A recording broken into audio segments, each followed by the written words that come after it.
Teddy O'Rafferty's last appearance. A scene in the Holy Land. 'Twas at Teddy O'Rafferty's wake, just to comfort Oud Judy, his wife, the lads of the Hod had a frake, and kept the thing up to the life.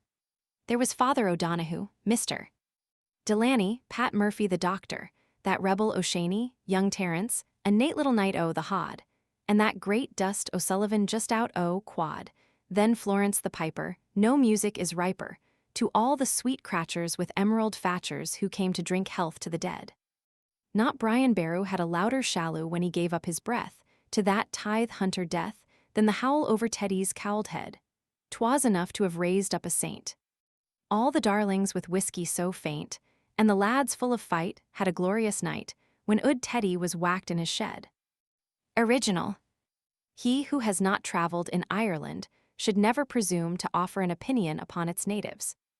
It is not from the wealthy absentees, who since the Union have abandoned their countrymen to wretchedness, for the advancement of their own ambitious views, that we can form a judgment of the exalted Irish.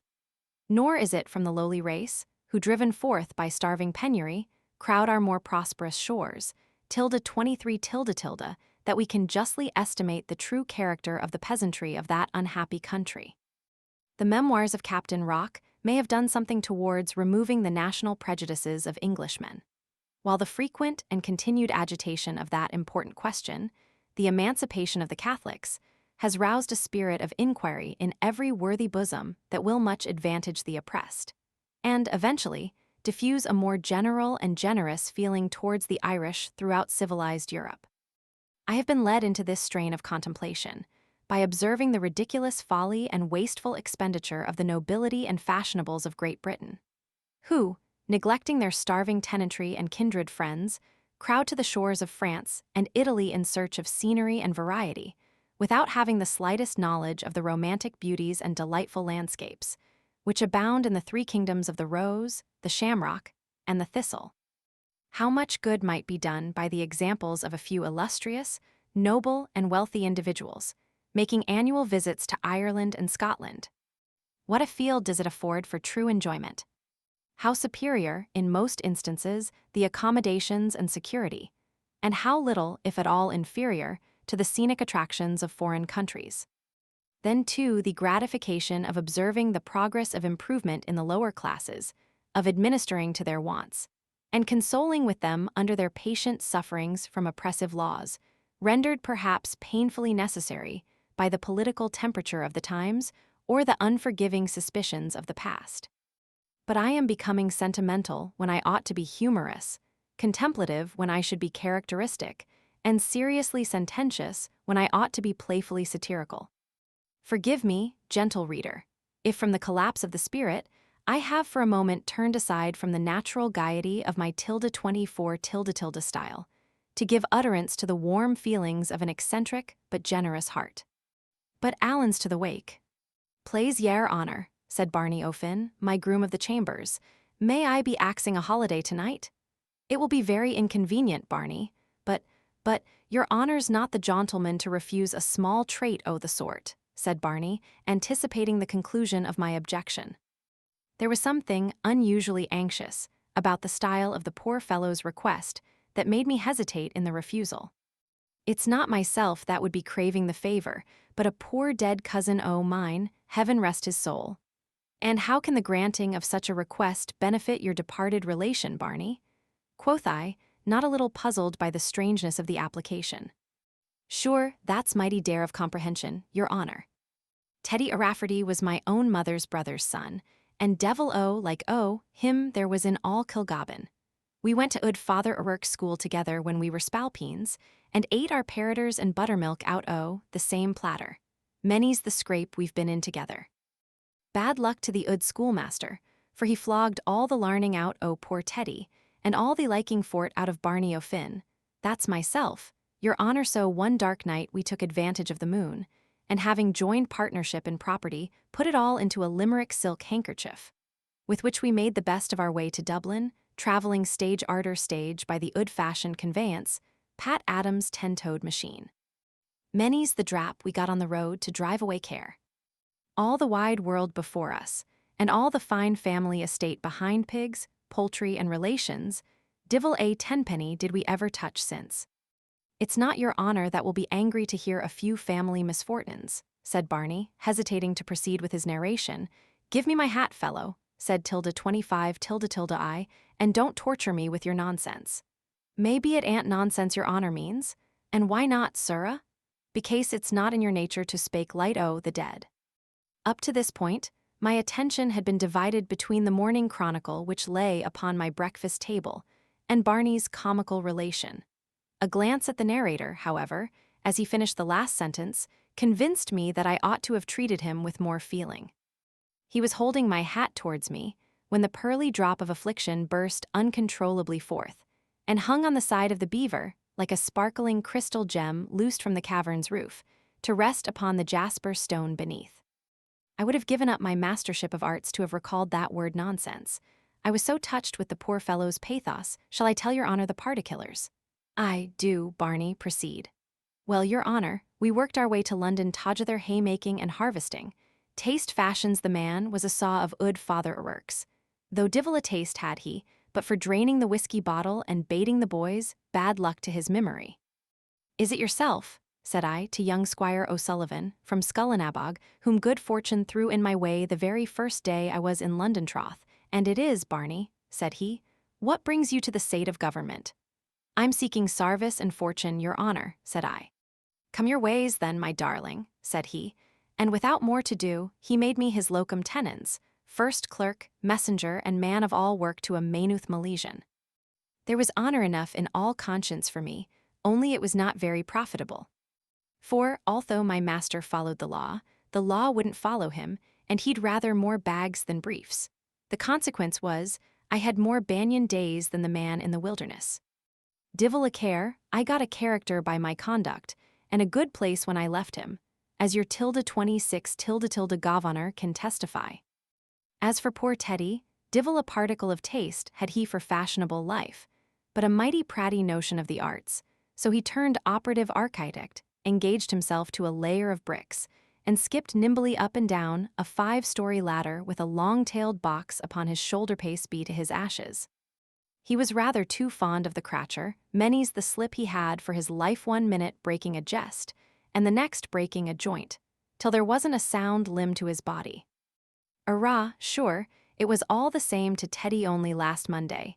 He was more elevated than usual, for he had just reached the top of the steeple of one of the new churches with a 3-gallon can of beer upon his knowledge box, and perhaps a little too much of the cratcher inside it. Shout, Teddy, to the honor of the saint, said the foreman of the works, for they had just completed the job. Poor Teddy's religion got the better of his understanding, for in shouting long life to the dedicatory saint, he lost his own missed his footing, and pitched over the scaffold like an odd chimney pot in a high wind, and came down smashed to the bottom with a head as flat as a bump. Divil a word has he ever spake since, for when they picked him up, he was dead as a Dublin bay herring, and now he lies in his cabin in Dyot Street, St. Giles, as stiff as a poker, and tonight, your honor, we are going to wake him, poor soul, to smoke a pipe, and spake in Horashan over his corpse, before we put him decently to bed with the shovel. Then, there's his poor widow left childless, and divil a rap to buy Parator's wid bad luck to the eye that wouldn't drap a tear to his memory, and cowled be the heart that refuses to comfort his widow. Here poor Barney could no longer restrain his feelings, and having concluded the family history, blubbered outright. It was a strange mixture of the ludicrous and the sorrowful, but told with such an artless simplicity and genuine traits of feeling that I would have defied the most tilde 27 tilde tilde volatile to have felt uninterested with the speaker. You shall go, by all means, Barney, said I, and here is a trifle to comfort the poor widow with. The blessings of the whole calendar full on your honor, responded the grateful Irishman. What a scene, thought I, for the pencil of my friend Bob Transit. Could a stranger visit the place, I inquired, without molestation or the charge of impertinence, Barney? Divil a charge, your honor, and as to impertinence, awakes like a housewarming where every guest is welcome. With this assurance, I apprised Barney of my intention to gratify curiosity and to bring a friend with me, carefully noted down the direction, and left the grateful fellow to pursue his course. The absurdities of funeral ceremonies have hitherto triumphed over the advances of civilization, and in many countries are still continued with almost as much affected solemnity and ridiculous parade as distinguished the early processions of the pagans, heathens, and druids. The honors bestowed upon the dead may inculcate a good moral lesson upon the minds of the living, and teach them so to act in this life that their cold remains may deserve the after exordium of their friends. But in most instances, funeral pomp has more of worldly vanity in it than true respect, and it is no unusual circumstance in the meaner ranks of life for the survivors to abridge their own comforts by a wasteful expenditure and useless parade, with which they think to honor the memory of the dead. The Egyptians carry this folly perhaps to the most absurd degree. Their catacombs and splendid tombs far outrivaling the habitations of their princes, together with their expensive mode of embalming, are with us matters of curiosity, and often induce a sacrilegious transfer of some distinguished mummy to the museums of the connoisseur. The Athenians, Greeks, and Romans had each their peculiar funeral ceremonies in the exhumation, 28 sacrifices and orations performed on such occasions, and much of the present customs of the Romish Church are, no doubt, derivable from and to be traced to these last-mentioned nations. In the present times, no race of people are more superstitious in their veneration for the ancient customs of their country and funeral rites than the lower orders of the Irish, and that folly is often carried to a greater height during their domicile in this country than when residing at home. It was about 9 o'clock at night when Eglantine, Transit, and myself sallied forth to St. Giles's in search of the wake, or, as Bob called it, on a crusade to the Holy Land.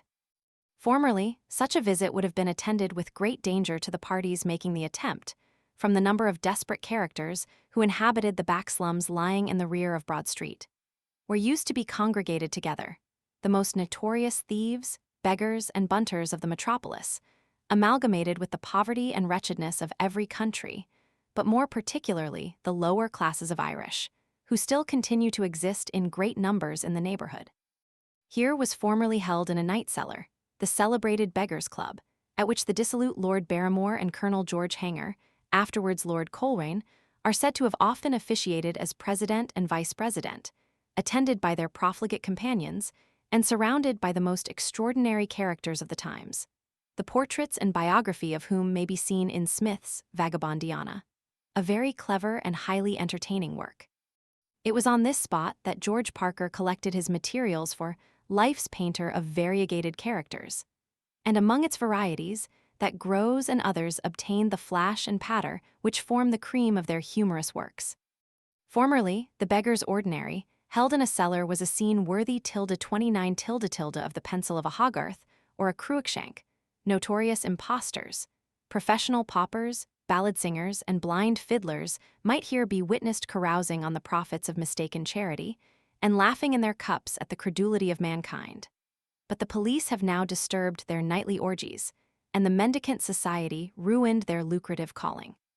The long table, where the trenchers consisted of so many round holes turned out in the plank, and the knives, forks, spoons, candlesticks, and fire irons all chained to their separate places, is no longer to be seen.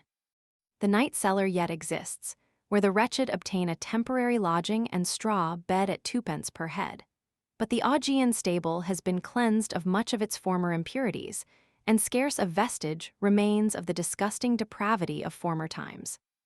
A little way up Dyot Street, on the right hand from Holborn, we perceived the gateway to which Barney had directed me, and passing under it into a court filled with tottering tenements of the most wretched appearance, we were soon attracted to the spot we sought, by the clamor of voices apparently singing and vociferating together.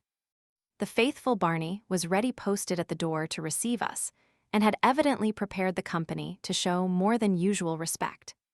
An old building or shed adjoining the deceased's residence, which had been used for a carpenter's shop, was converted for the occasion from its general purpose to a melancholy hall of mourning.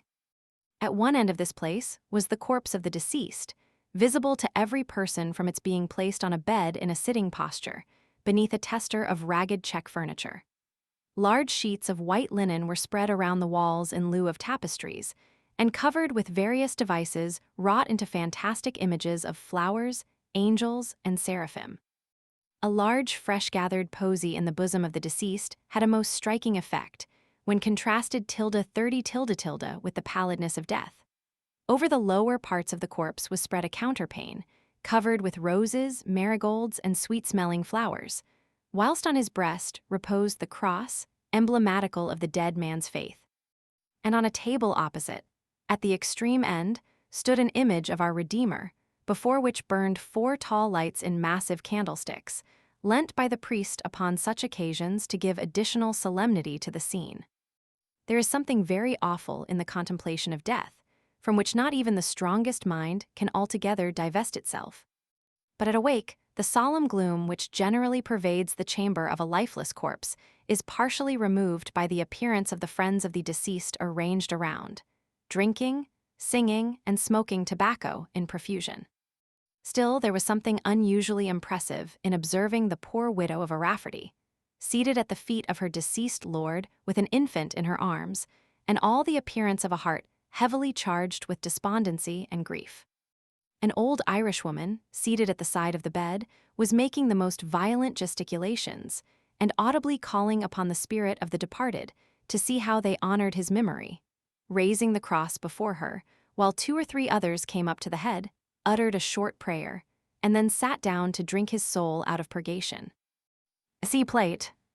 But the most extraordinary part of the ceremony was the howl, or oration spoken over the dead man by a rough-looking, broad-shouldered emeralder, who descanted upon his virtues as if he had been an hero of the first magnitude, and invoked every saint in the calendar to free the departed from perdition. For some time, decorum was pretty well preserved. But on my friends, Bob Transit and Horace Eglantine, sending Barney out for a whole gallon of whiskey, and a proportionate quantity of pipes and tobacco, the dull scene of silent meditation, tilde 31 tilde tilde gave way to sports and spree, more accordant with their feelings. And the kindred of the deceased were too familiar with such amusements to consider them in any degree disrespectful. There is a volatile something in the Irish character that strongly partakes of the frivolity of our Gallic neighbors, and it is from this feature that we often find them gay amidst the most appalling wants, and humorous even in the sight of cold mortality. A song was soon proposed, and many a ludicrous stave sung, as the inspiring cup made the circle of the company. Luke Caffery's Kilmainham Minute, an old flash chant, and The Night Before Larry Was Stretched, were among the most favorite ditties of the night. A verse from the last may serve to show their peculiar character. The night before Larry was stretched, the boys they all paid him a visit, and bit in their sacks too they fetched. They sweated their duds till they riz it. For Larry was always the lad, when a friend was condemned to the squeezer. But he'd fence all the foss that he had, to help a poor friend to a sneezer, and moisten his soul before he died. Ere 11 o'clock had arrived, the copious potations of whiskey and strong beer, joined to the fumes of the tobacco, had caused a powerful alteration in the demeanor of the assembled group, who now became most indecorously vociferous. "By the powers of Poll Kelly," said the raw-boned fellow who had howled the lament over the corpse, "I'd be arter making love to the widow mysel, only it mightn't be altogether dacent before Teddy's put out o' the way." "You make love to the widow," responded the smart-looking Florence M. Carthy. "To the divil I pitch you, you bouncing bog-trotter. It's myself alone that will have that honor, becase Teddy O'Rafferty wished me to take his wife as a legacy. It's all I've got, mister. Florence, tilde 32 tilde tilde said he to me one day, to lave behind for the redemption of the small trifle I owe you. It ain't the like o' either of you that will be arter bamboozling my cousin Mrs. Judy O'Rafferty into a blind bargain," said Barney O'Finn, in whose noddle the whiskey began to fumigate with the most valorous effect. "You're a noble-spirited fellow, Barney," said Horace Eglantine, who was using his best exertions to produce a row. "At them again, Barney, and tell them their conduct is most indecent." Thus stimulated and prompted, Barney was not tardy in re-echoing the charge, which, as might have been expected, produced an instantaneous explosion and general battle. In 2 minutes the company were thrown into the most appalling scene of confusion, chairs and tables upset, bludgeons, pewter pots, pipes, glasses, and other missiles flying about in all directions, until broken heads and shins were as plentiful as black eyes, and there was no lack of either women screaming and children crying, making distress more horrible. In this state of affairs, Bob Transit had climbed up and perched himself upon a beam to make observations, while the original fomenter of the strife, that mad wag Eglantine, had with myself made our escape through an aperture into the next house, and having secured our persons from violence, were enabled to become calm observers of the affray by peeping through the breach by which we had entered.